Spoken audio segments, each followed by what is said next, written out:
محرکات کی قوت اور پیمائش۔ محرکات ایسی فورس ہے، ایسی انٹرنل فورس ہے جو فرد کو ایکٹیویٹی کی طرف لے کے جاتی ہے۔ یہ اکتسابی بھی ہو سکتے ہیں اور غیر اکتسابی بھی، اور جب تک فرد اس کی تسکین نہیں کر لیتا تب تک فرد سرگرم رہتا ہے، اور محرکات کی شدت ہر فرد میں مختلف ہو سکتی ہے۔ محرکات کی قوت کچھ فیکٹرز کے حوالے سے پیمائش کی جا سکتی ہے، جس میں ضرورت، مقاصد، وظائف میں باقاعدگی، تفاعلی خود مختاری اور ذاتی باقاعدگی۔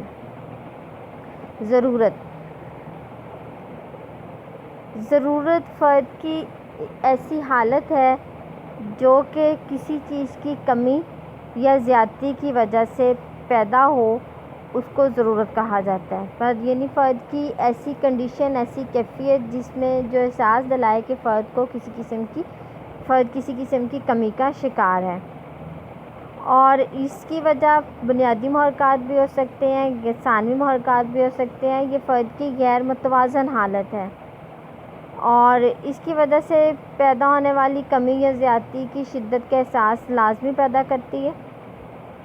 فرد میں پیدا ہونے والی کمی یا زیادتی سے فرد اپنی ضرورت سے آگاہ ہو جاتا ہے۔ وہ جانتا ہے کہ اسے کھانے یا پینے کی ضرورت ہے، سونے کی، دوا کی، ٹھنڈی ہوا کی یا گرم ہوا کی۔ بنیادی محرکات کے حوالے سے جب بھی ضرورت محسوس ہوتی ہے تو عملِ توازن یا ہوموسٹیسس سرگرم ہو جاتا ہے۔ ضرورت کی قوت موقع کی مناسبت سے بدلتی رہتی ہے۔ اگر درد شدید ہوگا تو وہ فوراً دوائی کھائی جائے گی، اگر درد کی شدت کم ہے تو برداشت کیا جائے گا۔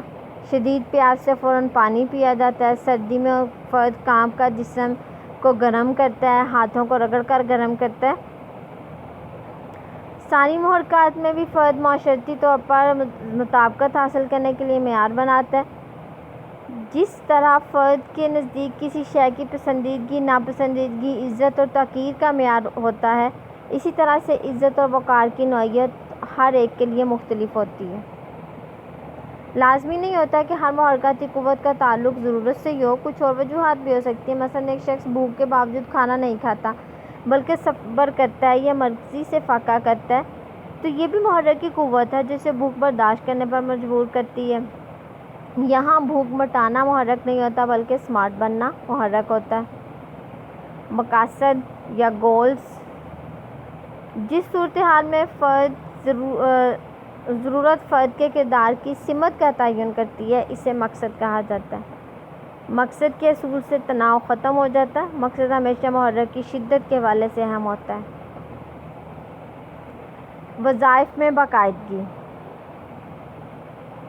محرکاتی نظام میں باقاعدگی پیدا کرنے کے لیے جو ذہنی اور جسمانی سطح پر فرد کے وظائف اور اس کے افکار میں ہم آہنگی پیدا کرتا ہے۔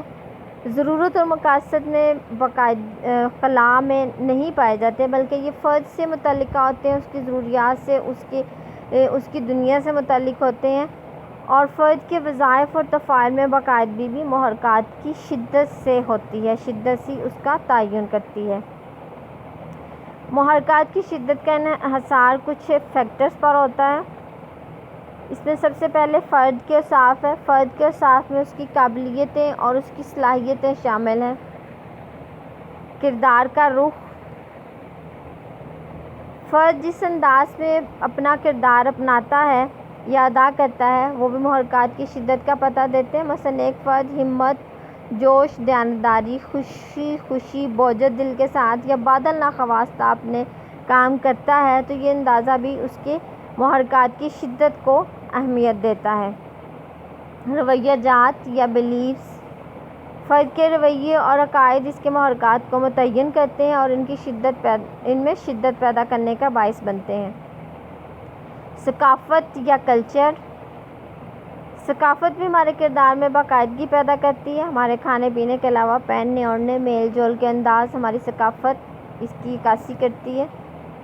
تفاعلی خود مختاری، فنکشنل آٹونومی، عمر، تعلیم، تجربہ، بصیرت، اس کی بدولت خارجی دنیا میں یعنی فرد کے ارد گرد کی دنیا کے بارے میں فرد کے وقوف کی نوعیت بدل جاتی ہے، جس سے محرک کی شدت بھی مختلف ہو سکتی ہے۔ علم اور تجربہ ہمارے محرکات کو متعین کرتا ہے اور یہی ہمارے مقاصد اور شدت کو قابل شناخت بناتے ہیں۔ تحریکی نظام مکمل طور پر خود مختار نہیں ہو سکتا، یہ دوسرے نظاموں کے ساتھ مل کر کام کرتا ہے۔ ایسا بھی ہو سکتا ہے کہ کوئی محرک وقتی طور پر اتنی شدت اختیار کر جائے کہ اس کے سامنے تمام بنیادی محرکات بھی مان پڑ جائیں۔ مثلاً جاں بلب نشہ آور کے لیے نشہ اہم ہوتا ہے، اس وقت اس کے لیے کوئی ضرورت اہم نہیں ہوتی، اور بے شک یہ وقتی کیفیت ہوتی ہے، لیکن جب یہ شدت اختیار کرتی ہے تو یہ سب سے زیادہ شدید ہو جاتی ہے، یا بنیادی محرکات سے بھی زیادہ شدید ہو جاتی ہے۔ کسی ثانوی محرک کے بارے میں دوسری صورتحال بھی ہو سکتی ہے، اس کی شدت و کمزور ہو لیکن دیر پا ہو یا عمر کے ساتھ قائم رہے۔ مثلاً کسی سیاستدان کی وزیر اعظم بننے کی خواہش یا کسی نوجوان کھلاڑی کی قومی ٹیم میں شمولیت کی خواہش وغیرہ۔ ذاتی باقاعدگی، سیلف ریگولیشن۔ پانچواں اہم فیکٹر جو ہے وہ ذاتی باقاعدگی سے متعلق ہے۔ محرک کی شدت اور پیمائش میں تحریکی نظام کا باقاعدہ ہونا بہت اہم ہے۔ اگر ایک مرتبہ یہ نظام درست و منظم ہو جائے تو یہ بدلتے ہوئے حالات میں بھی خود کو برقرار رکھتا ہے۔ جیسے ادراکی استقامت حاصل ہونے کے بعد ہم بدلے ہوئے حالات میں بھی صحیح ادراک کرتے ہیں، اسی طرح اگر ایک بار ضروریات اور مقاصد میں ہنگ مہنگی پیدا ہو جائے تو پھر محرکات بھی منظم ہو جاتے ہیں۔ محرکات کی پیمائش بذریعہ نفسیاتی آزمائش۔ محرکات کی پیمائش جو نفسیاتی آزمائشوں کے ذریعے سے کی جاتی ہے۔ نفسیاتی آزمائشوں کی دو بڑی اقسام ہیں، تذلیلی آزمائشیں، غیر تذلیلی آزمائشیں۔ تذلیلی آزمائشیں یا پروجیکٹیو ٹیکنیکس۔ پروجیکٹیو ٹیکنیکس جو ہوتی ہیں اس میں مواد غیر واضح ہوتا ہے، مبہم ہوتا ہے اور فرد کو نہیں پتہ ہوتا کس چیز کی پیمائش کی جا رہی ہے۔ اس میں لاشعوری طور پر فرد اپنی ذات کا ایکس رے پیش کر دیتا ہے۔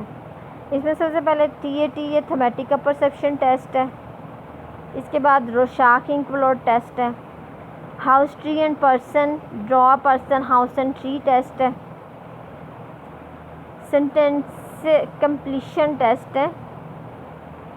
غیر تذلیلی آزمائشیں۔ غیر تذلیلی آزمائشوں میں انٹرویو اور کوسچنیئر ہے، یعنی فرد سے براہ راست بھی بات کی جا سکتی ہے، اس کو سوالات بھی دیے جا سکتے ہیں۔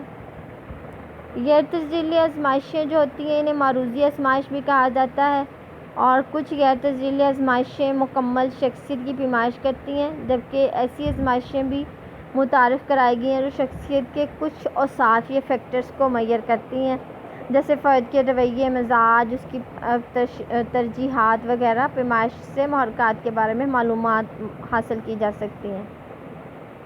ان محرکات سے جن کی تسکین کے لیے فرد کو خود جدوجہد کرنی پڑتی ہے۔ شدت کے لحاظ سے اہم ترین محرک خوراک ہے، جیسے صومالیہ کے قحط کے دوران دلدوز داستانیں اس محرک کی سنگینی کو بیان کرتی ہیں۔ ایک غریب غربت کے ہاتھوں ظالموں کے چنگل میں پھنس جاتا ہے، پھر اس کے استحصال سے ڈاکو، مجرم، چور، قاتل بننے سے بھی گریز نہیں کرتا۔ بھوک کے محرک کے بعد شدید ترین محرک جنسی محرک ہے۔ ٹی وی اخبارات میں جنسی جرائم کی خبروں سے اس بات کی تصدیق ہوتی ہے۔ شدت کے لحاظ سے ان کے بعد مادری محرک آتا ہے۔ والدین تمام عمر اولاد کے لیے تکالیف برداشت کرتے رہتے ہیں۔ ثانوی محرکات میں سب سے اہم محرک اچیومنٹ موٹیو ہے اور اقتدار کا محرک ہے، جسے پاور موٹیو کہتے ہیں۔ اس کے لیے فرد ہر جائز اور ناجائز طریقے سے دولت اور طاقت اور رتبے میں اضافہ کرنا چاہتا ہے، خواہ اس مقصد کے لیے اسے لوٹ کھسوٹ کرنی پڑے، دوسروں کی حق تلفی کرنی پڑے، دل آزاری کرنی پڑے، چوری، ڈاکہ اور زنی یا کچھ اور بھی کرنا پڑے، وہ اسے دریغ نہیں کرتا۔ اقتدار اور یا طاقت کے حصول کے سارے نظام زندگی کو متاثر کرتے ہیں، اس کے تمام افعال، احساسات، رویے اسی رنگ میں ڈھل جاتے ہیں یا دب جاتے ہیں۔